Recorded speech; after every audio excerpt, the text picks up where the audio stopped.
Maiden Astrea is a character known in Demon Souls for her evocative story.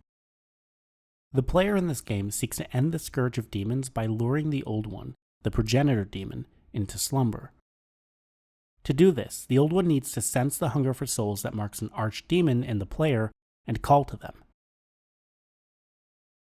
The Slayer of Demons, seeking an archdemon's soul, eventually seeks out the one presiding over the Valley of Defilement, a place where drifts the unwanted and abandoned of the world. Except, the archdemon isn't a grand evil creature to be struck down, but the kind Saint Astrea, who took the demon soul into herself so that she could use its power to ease the suffering of those abandoned and forgotten in the valley. Astrea is the archdemon, but you, the player, are the monster. I do think Maiden Astrea's story is incredible, but this isn't actually how I ever understood it. I think it's an easy way to interpret the events of the boss fight, if it can be called such. After all, the game tells you in a few places this is what's happened. And as the player enters the arena, one of the most haunting melodies in Souls greets them.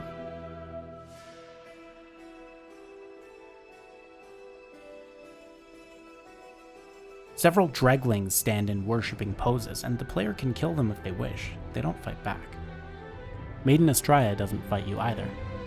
You can either confront her escort, Garl Vinland, a silver-clad knight with an enormous hammer, or wade through the plagued swamp, infested with demonically animated infants, presumably what remains of newborns who were abandoned in the valley.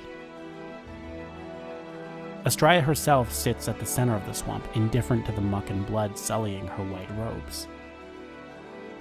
It is a gut-wrenching sight, and with the world portrayed in such bleak tones, it posits Astrea as a beacon, the only thing resembling hope, literally, the light at the center. And it's you who has to take it away from the valley. I've never felt that way, though. Now, I don't want to get caught up in the idea of proving definitively that I'm right and everyone who thinks the story to be what I've already laid out is wrong. English isn't even the game's native language, but more importantly, the game is a fiction, capable of supporting both interpretations at the same time. I don't think there's no support in the game's text, though, and I want to show that here. The Monumental mentions a leader of the valley who's never seen when describing events predating those of the game. In order to mend the fabric of what lands still remained, we entrusted 6 leaders with 6 precious archstones, one to the king of a small yet industrious land, one to the king of the burrowers underground, one to the wise queen of the great ivory tower, one to the chieftain of lost and ill-fortuned souls, one to the shaman of the tempest-worshipping shadowmen, and the last to the great giants of the northern lands. The image of the chieftain we're given is that of a plague doctor. Divorced from the associations with horror that the outfit has taken on in our culture today, I choose to believe that this is the image of someone dedicated to helping the vulnerable. The knight Selin Vinland alludes to a strange contradiction to the valley's nature, a purity. I find something odd about this place. It brims with grime, but at once feels strangely pure. She also acknowledges the old woman's warnings, the only native denizen of the valley you meet who's not lost their mind to the demonic scourge. I heard an unflattering rumor about Saint Astrea. It was that herb peddler. She believes that Astrea is herself a demon. She has no reason to lie, but surely she must be mistaken. Missionaries are religious agents who actively seek out non-believers in an attempt to convert them. In our real world, they frequently use charity as a vehicle for these goals, often imposing that charity regardless of what's wanted or needed, or taking advantage of desperation created by circumstances sometimes unrelated and sometimes very related to the arrival of the missionaries themselves. And the game gives us multiple examples without ambiguity that those of the church who find themselves in Boletaria are missionaries, travelers seeking to spread the word of God to non-believers. The description for their robes reads, "White attire worn by the highest-ranking saints on pilgrimages of proselytization and salvation." One might be forgiven for believing that the people of the valley needed their aid. As described in the world history sections, the valley was, quote, notorious as a place where one could leave the fetus of an unwanted child to rot in the festering swamps. It is truly horrible, if true. I feel like much of the game's text is written from the perspective of the church, and this line reminds me of how notorious the indigenous First Nations, or the witches tried at Salem, were among the churches for their worship of devils and love of sin and debauchery.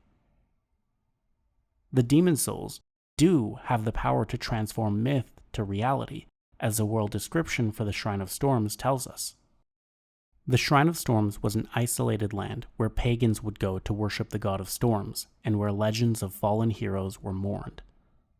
The colorless fog released a flood of souls from the many catacombs, which soon found hosts in the skeletal remains littered across the island. Tales of great pagan deities and Boletarian folklore gave birth to reality, as the shrine is now home to fiction made flesh. The Storm King himself is merely the embodiment of the ideas of an ancient pagan civilization, given corporeal form by the colorless fog. The holy people of this world feel frequently framed by the game as judgmental, ignorant, even bigoted. I hope that an upstanding hero such as yourself is selective when making associations. By the way, I highly recommend the companionship of the jovial Saint Urbain. After the dark arts spread across the land, holy miracles were witnessed once again. The will of God is clear. We must defeat the demons, annul the curse of Boletaria, and purge the magicians who manipulate those accursed souls. Their mannerisms and tools express contempt for who they deem the poor and the pagan, a miracle formed from the soul of the old hero, a personified myth of the Tempest worshippers, reads, "This miracle is a symbolic denunciation of the heretical tradition that worships death and the dead." Saint Urbain and his followers are quick to decry Maiden Astrea's slip to demonhood as slander and rumors from the weak. A strange perspective on a people they claim to want to help. Astrea of the Valley of Defilement. The last I heard, Saint Astrea of the West was accompanied by the knight Garl Vinland. She would never be corrupted by souls, not under the protection of such a renowned knight in his charmed armor. Surely it is mere slander. Sadly, the weak are prone to such backstabbing. Have you heard the rumors about Astrea of the Valley of Defilement? They claim that she and her loyal knight have become demons and lead a clan of degenerate miscreants. In truth, the rumors are surely unfounded. There are all sorts of wrongdoers down there who would think up such nonsense. Yet, if the rumors are true, then may she be eternally damned for her debasement of the Lord's name. And a spell formed from the soul of Astrea herself elucidates her corruption as a consequence of accepting the corrupted and corroded. Astrea, who willingly accepted the corrupted and corroded, naturally became the most corrupted of them all. Which perhaps could mean those of the valley, but what if it means the demons? In truth, the church, both in the game and our world, has active contempt for the people they claim to want to save. Like demons, they sweep across the land, stealing the souls of entire cultures. In our world, missionaries have been described as the ideological shock troops of colonialism and genocide, a comparison particularly apt wherever the leadership of chieftains comes to be supplanted by saints. A poem by the name of The White Man's Burden lays out this dynamic, from the perspective of the persecutor. I hate this poem, and I'm only going to read an excerpt. Take up the white man's burden, send forth the best ye breed. Go bind your sons to exile, to serve your captives' need, to wait in heavy harness on fluttered folk and wild, your new-caught sullen peoples, half devil and half child. The White Man's Burden cuts to the true emotional contradiction of not just religious racists, but all forms of magnanimous bigotry. It's an emotional sleight of hand performed on oneself to believe actions are justifiably taken out of charity and not contempt.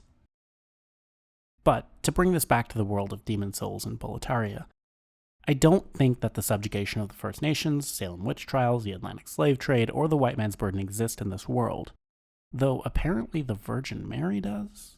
All the men worship her like she's the Virgin Mary, the same men who would snatch my child away from me. But they are all actions and emotional states associated with those of a zealous church. A zealous church not unlike the one that Astrea is not just a part of, but a paragon for. And that's before we ever consider the nature of the god within the world of demon souls itself. There are two kinds of magic in demon souls: miracles, which come from the god that Astrea serves, and the soul arts, magic used by wizards and sourced from the world's demons and the Old One. A miracle is a heavenly act, but spells are the acts of demons, the work of soul arts. They have similar effects, and yet one is clearly evil, and the other is clearly good. Magicians, in the end, are mere servants of the demons. At least, that's what the people of the world believe. The church formed with 6 saints who would stand vigil against the 6 archdemons of the Old One. The reality of the world is that the god worshipped by the church is another rendition of the Old One, distorted by memory. The miracles they practice, another extension of the soul arts, their 6 saints, a memory of the 6 archdemons. Do you have a connection to the disciples? Do not pay any attention to them if they speak poorly of me and my magic. Prayer is for the foolish, quaint, and soon-to-be dead. And heaven forbid the day you find out what their so-called God really is. The description for the Talisman of Beasts, a catalyst that can cast both miracles and soul arts, reads: an old wooden amulet featuring a symbolic depiction of the Old One can be used to cast both miracles and magic. What was once considered a depiction of God was in fact an image of the Old One, portrayed as a force of feral chaos. I don't know where it's alluded to that Astrea discovered this truth, that their god or their imagining of God doesn't exist. Perhaps a construction of fiction by the community, but nevertheless, an incredibly powerful idea. Astrea devoted her life to her god to find out not only was it false, but was, the entire time, the very demon it claimed to hold at bay. What could that do to a person? When Garl Vinland dies, Maiden Astrea kills herself, giving up the demon soul, claiming she can no longer resist you. If he's alive, she conjures the will to cast spells for her own protection, and if her motives are sincere, the protection of those she watches over, those whose suffering she took the demon soul to soothe. Now, my argument here is not going to be that suicide is selfish. That's a real-world topic, and that'd be a callous thing to say in any context, fictional or no. I'm saying that Astrea's highest loyalty is not to her church, her god, the Old One, or the people under her protection. Her highest loyalty is to Garl Vinland. When she loses him, she stops fighting. And if Garl Vinland is alive when Maiden Astrea is killed, so will he. With all of this in consideration, I want to try to tell you a different story of the Valley of Defilement and Maiden Astrea.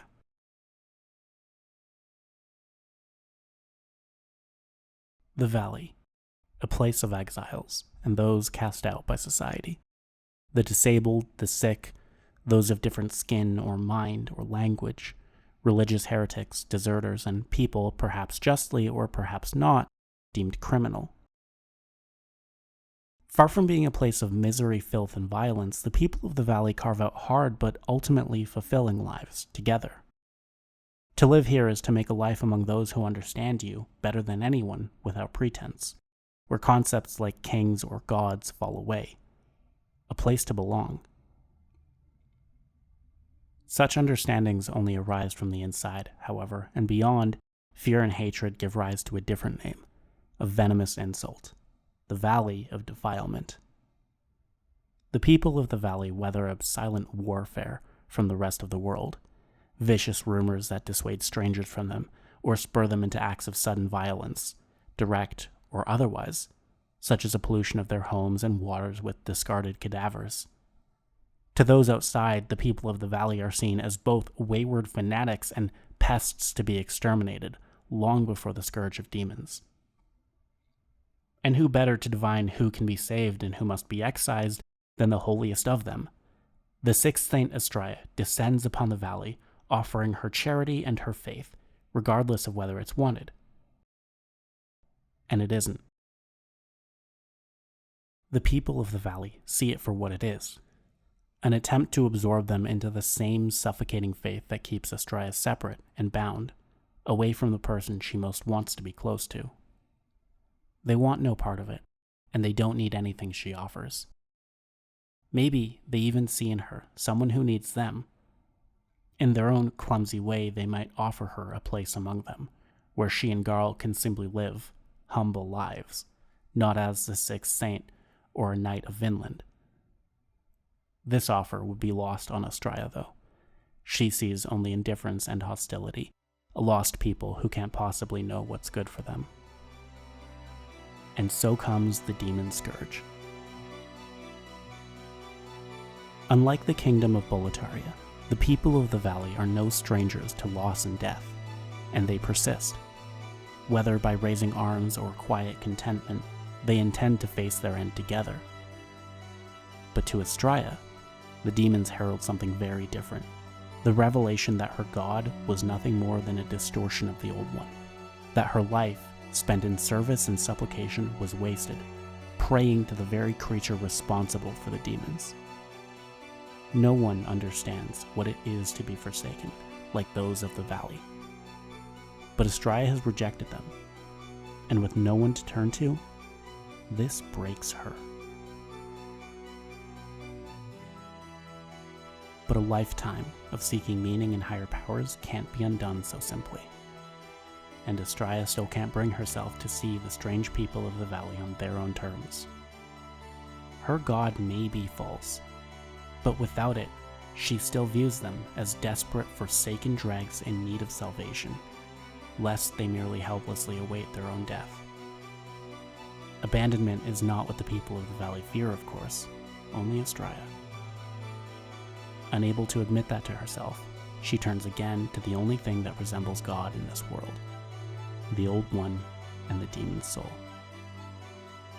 And the valley is transformed by its presence. The demons flood in, stealing the souls in the valley and driving its inhabitants mad, malforming it into exactly what Astrea had always imagined, and for the meaning it grants her, would rather it be. A place where the meek are preyed upon by the wicked, where all that is unclean of the world flows, a place where there exists only unending suffering, and only she holds the power to alleviate it. When the slayer of demons approaches, she pleads with them to leave. She and Garl hurl admonishment for abandoning the valley. Her words are said in the presence of the slayer of demons, but Astrea is speaking to her own absent god. Thanks for watching.